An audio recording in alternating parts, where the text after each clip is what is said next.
ETF index mutual funds నేర్చుకుని stock మార్కెట్లో రాణించాలనుకుంటున్నారా? వెంటనే ఈ నెంబర్కి కాల్ చేయండి. నమస్తే రమగారు. నమస్తే జయ. రమగారు, మనకి గురు పౌర్ణమి ఉంది. గురు పౌర్ణమి యొక్క విశిష్టత, అసలు గురు పౌర్ణమి ఎందుకు వచ్చింది ఒకసారి మాట్లాడుకుందామండి. ఆషాఢ శుద్ధ పౌర్ణమి. ప్రతి పౌర్ణమికి ఏదో ఒక పేరు ఉంటుంది మనకి. మనం ప్రఖ్యాతంగా చేసుకునే 2 పౌర్ణములేమో రాఖీ పౌర్ణమి పండగ చేసుకుంటాం. అవునవును. కార్తీక పౌర్ణమికి విపరీతంగా దీపాలు హడావిడిగా చేసుకుంటాం. అన్ని పౌర్ణములు పర్వదినాలే జయ. అన్ని పౌర్ణములు ఇంపార్టెంటే. ప్రతిదానికి ఏదో ఒక పేరు ఖచ్చితంగా ఉంటుంది. మన ఈ ఆషాఢంలో వచ్చే పౌర్ణమికి ఇది ఎందుకంత ప్రత్యేకమైందంటే, గురు పౌర్ణమి అని చెప్తున్నారు. దీన్ని వ్యాస పౌర్ణమి అంటారు. వ్యాస భగవానుడు జన్మించిన రోజు.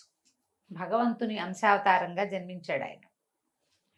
ఈ విభాగం చేశాడు వేదాన్ని. అందుకని ఆయనకి కృష్ణద్వైపాయనుడు ఆయన అసలు పేరు. అదైతే వేదవ్యాసుడుగా ఆయన ఆ పేరు వచ్చింది. ఓకే. ఈ ఏకీకృతంగా ఒక మూల పదార్థం లాగా ఉన్న వేదాన్ని 4 భాగాలుగా విభజించాడు. మన మానవులకు అందించడానికే. దేవతలు ఒకే భాగంగా ఉన్నా వాళ్ళు చదివేసుకుంటారు. మన కోసం మానవుల కోసమే చేశాడు. ఆ తర్వాత కాలంలో ఆయన ఏం చేశాడు? మహాభారతాన్ని రచించాడు. అష్టాదశ పురాణాలు రచించారు. ఇవాళ మనం చెప్పుకునే కథలు, కాకరకాయలు, ధర్మాలు, సూత్రాలు, జీవిత పాఠాలు సమస్తము మహాభారతం నుంచే వచ్చినాయి.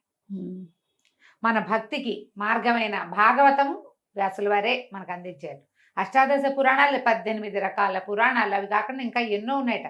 వాటిలో నుంచి ఉప పురాణాలు ఎన్నో. అవన్నీ కూడా వ్యాస భగవానుడే మానవులకి అందించాడు. వ్యాసుడు మానవులకి గురువు. మనిషి అన్న ప్రతివాడికి గురువు అవసరమే. అంతేగా. ఒక్కొక్కసారి ప్రకృతి వాడికి గురువు అవుతుంది. ఒక్కొక్కసారి వాడికే ప్రచోదనం వచ్చి చేసుకుంటాడు ఏదో ఒకటి. కానీ ఏదో ఒక దశలో ఒక బోధ ప్రతివాడికి అవసరం అవుతుందా? అవును. అంటే ఎవరికి వాళ్ళకి ఇండివిజువల్ జీవితాల్లో. అలా కాకుండా మానవాళికే బోధించిన వాడు వేదవ్యాసుడు. ఆయన జ్ఞాపకార్థం, ఆయన కోసం, ఆయనని గౌరవించడం కోసం ఈ గురు పౌర్ణిమ చేసుకుంటాం. దీంతో పాటు మనం ఏం చేయొచ్చు? గురువే కాకుండా, అంటే వ్యాస భగవానుడే కాకుండా మన సమీపంలో మన జీవితాలకి గురువులైన వాళ్ళు. ప్రథమ గురువు తల్లి. యజ్ఞోపవీత ధారణ అవి చేయించే అవకాశాలు ఉన్న వాళ్ళకైతే తండ్రి. కాకపోయినా అందరికీ తల్లి తండ్రి ఒకళ్ళ తర్వాత ఒకళ్ళు గురువులే. అవును. నాన్నే మన జీవితాన్ని నేర్పిస్తాడు మనకి. తర్వాత అధ్యాపకులు, పాఠాలు చెప్పిన వాళ్ళు. ప్రత్యేకంగా ఏదైనా ఒక సబ్జెక్ట్లో మనకి చేత కానప్పుడు మనకి గైడెన్స్ ఇచ్చిన వాళ్ళు ఒక గురువులు. అక్కడి నుంచి ఇంకా ఆధ్యాత్మిక గురువు, జీవిత పాఠాలు నేర్పించిన వాళ్ళు, మోటివేషనల్ గురువులు. ఏమీ లేకుండా అలా జీవితంలో అలో లక్షణాన్ని అఘోరిస్తూ ఉంటే, బాబు ఇది చెయ్యి, ఇలా చెయ్యి, అలా ఆలోచించద్దు, ఇట్లా ఆలోచించు, ఇలా కూడా ఆలోచించచ్చు అని మనకి దారి చూపించిన వాళ్ళందరూ కూడా గురువులే. వాళ్ళందరినీ గుర్తు చేసుకుని, స్మరించుకుని, వీలైతే అవకాశం ఉంటే, ఇప్పుడు వాట్సాప్లు వచ్చినాయి, ఫోన్లు వచ్చినాయి కాబట్టి ఒకసారి మాట పలకరించి, పెద్దవాళ్ళైతే వెళ్ళి పాదాలకు నమస్కారం చేసుకుని గురువుని గౌరవించాలి. మనని చీకట్లో నుంచి వెలుతురులోకి తీసుకెళ్లేవాడు గురువు. కలియుగ ఆరంభం అయిపోతుంది. ఎప్పుడు? ఈ కురుక్షేత్రం అయిన తర్వాత క్రమంగా అప్పటికే కలిపురుషుడి తాలూకు లక్షణాలు వచ్చేసినాయి సంధికాలంలో. అప్పుడే ఆయన తెలుసుకున్నాడు, వీళ్ళు మానవులకి ఇంత వేదం మనం అందించినా వాళ్ళు దాన్ని ఏం చేసుకోలేకపోతారు. అవును. ప్రతివాడు దాన్ని మొత్తాన్ని చదవలేకపోతాడు, తెలుసుకోలేకపోతాడు. ధర్మాచరణ కష్టమవుతుంది మనుషులకి. పైగా కలి ప్రభావం విపరీతంగా ఉంటుంది. కలి ప్రభావానికి లోనవుతారు. అందులో మళ్ళీ ఏంటంటే వృత్తులు అవి క్రమంగా మారిపోతాయి. అవును. ప్రపంచం మారుతుంది. ఈ మారే ప్రపంచానికి ధర్మాన్ని సులువుగా బోధించే విధానాన్ని ఆలోచించి తను పక్కనే ఉండి జరిపించినటువంటి మహాభారత గాథని, మరి ఆయనే కదా మహాభారత గాథ కంటే ఆద్యులు చాలా మంది ఉన్నారు. శంతనుడు, ఆయన కుమారులు, ఆయన వాళ్ళ తాతలు ముత్తాతలు, దుష్యంతుని కుమారుడైన భరతుడు, ఆయనే కదా దీనికి మూల కారణం, భరతవంశం. అక్కడి నుంచి కొన్ని తరాలు ఆయన మునుమనుడైన వాడు హస్తో ఎవరో ఆయన పేరు మీదే హస్తినాపురం వచ్చింది. అక్కడి నుంచి ఆయనకి 7 తరాల తర్వాత వాడెవడో ఒకడు ప్రతీపుడు. ప్రతీపుని కుమారుడు శంతనుడు. అంటే భరతుడి నుంచి వీళ్ళకి ఎన్ని తరాలు గడిచినాయి? అవును. ఇన్ని తరాల తర్వాత ఈ యుగాంతానికి ముందు ఒక మహాభారత యుద్ధం అత్యంత పెద్దదైన యుద్ధానికి సాక్షిభూతుడుగా నిలబడి ఉన్నాడు ఆయన. ఆయన వీళ్ళ జీవితాల్లోకి అడుగుపెట్టిన తర్వాత, అంటే మహాభారత కథాఘట్టాల్లోకి ఆయన అడుగుపెట్టిన తర్వాత ఆయన వల్లే ధృతరాష్ట్రుడు, పాండురాజు, విదురుడు జన్మించారు. అక్కడి నుంచి ఆయన ప్రతి విషయము దగ్గరుండి చూశాడు. వాళ్ళ పెళ్ళిళ్ళు, మరణాలు, సంతానం కలగటాలు ఎలా కలిగారు, ఆ కాలంలో ఉన్నటువంటి ఏమంటారు రాజకీయ పరిస్థితులు, యుద్ధానికి దారి తీసినటువంటి ప్రలోభాలు, స్వార్థము ప్రలోభము, ఇవన్నీ ఎట్లా ఎట్లా వెళ్ళినాయి అవన్నీ మనకు అప్పచెప్పాడు. మనకు అర్థమయ్యేలాగా సులువుగా ఆయన సంస్కృతంలో ఇచ్చాడు. ఆ కాలం సంస్కృతం చాలా సులువుగా మాట్లాడుకునే భాష. క్రమంగా ఏమైంది మనకి ప్రతి భాషలోనూ కవులు వచ్చారు.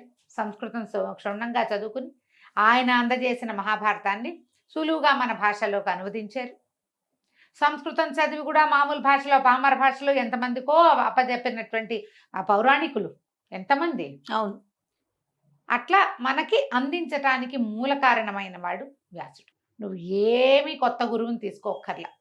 ఇంకొక గురువు ఎవరైనా నాకు కావాలి అని నువ్వు వెంటబడి ఆలోచన చేయక్కర్లా. వెతకాల్సిన పని లేదు. మహాభారతం చదువు. నీ జీవితం ఎలా ముందుకు తీసుకెళ్లాలో నీకు అది నేర్పించేస్తుంది. మహాభారత అంతర్గతంగానే భగవద్గీత చెప్పబడింది. భారతీయులకి ప్రధానమైన ఏమనాలి పవిత్ర గ్రంథం. రామాయణం ఎంత ముఖ్యమో భగవద్గీత అంత ముఖ్యం. భగవద్గీతని అసలు వారే మనకు అందించారు.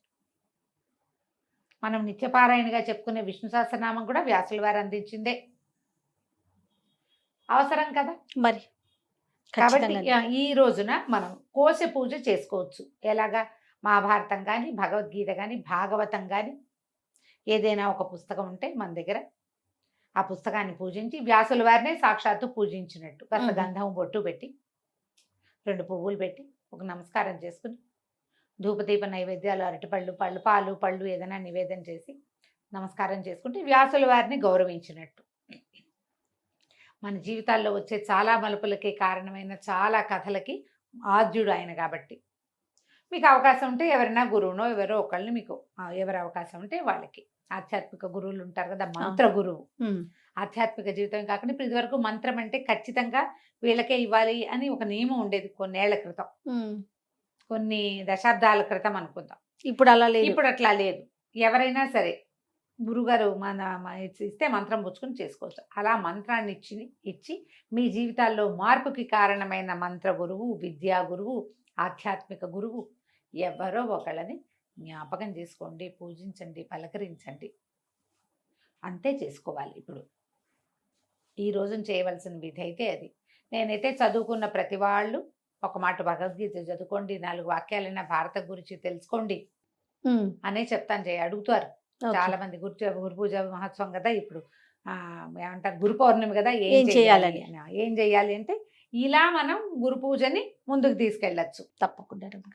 ఈ పౌర్ణమి ఏంటంటే పగలు ఉపవాసం ఉండి రాత్రి భోజనం చేసే విధానం ఉంటుంది. ఒకవేళ మీరు పౌర్ణమిని చేయదలుచుకుంటే మామూలుగా కూడా ప్రతి పౌర్ణమికి మనం అలా చేయొచ్చు. పగలు ఉపవసించి సాయంకాలం చంద్రదర్శనం కాగానే భోజనం చేయొచ్చు. ఈ విధానంలో మనం ఎవరిని పూజిస్తామంటే మీ ఏ దైవాన్ని పూజిస్తారో ఇలవేల్పు ఎవరో వారిని పూజించుకోవచ్చు, లలితాదేవిని పూజించుకోవచ్చు. ఇప్పుడు ప్రఖ్యాతమైన పౌర్ణమి కాబట్టి ఈ రోజున వ్యాస భగవానుడి పూజ కూడా మనం చేసుకోవచ్చు. కోశ పూజ, పుస్తక పూజ అవి మంచివి. తప్పకుండా. నమస్తే. నమస్తే.